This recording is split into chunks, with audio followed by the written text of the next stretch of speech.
Here's the line coming out of the pump, going into one of the chambers. You can go ahead and hook that up, Sam. And here is our end line. Now you'll notice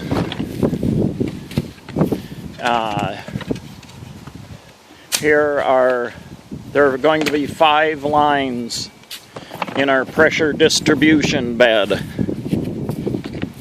All the way down there, and then there will be cleanouts on the end. Some have asked, why do I use chambers when rock has been shown to last longer and perform better than chambers? The reason being, in our area here, some of the rock suppliers' quality has gone downhill so bad that a system where you're putting dirt in the rock isn't going to last that long. So that's why I use chambers. The other reason I like chambers is, if you look on the Bobcat there, the stack was about 5 feet high of these chambers. We can drive it right up to the trench there and put them on. And you can see how quick Sam is putting them together here. He's put 8 chambers in the amount of time we've been talking, which is about 3 minutes. So I like that. And here will be the clean out plugs that are going on the end. And, oh, those little black things are, I'll get you close up here, are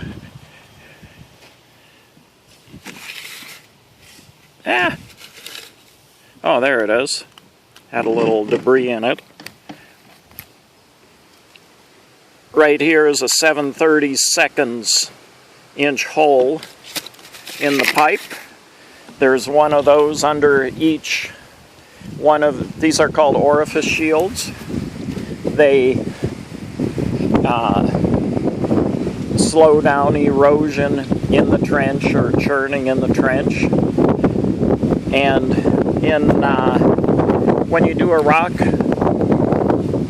bed, believe it or not, we've had where we've put the holes in there, and somehow one of the little orifices ends up looking like a drinking fountain in the ear.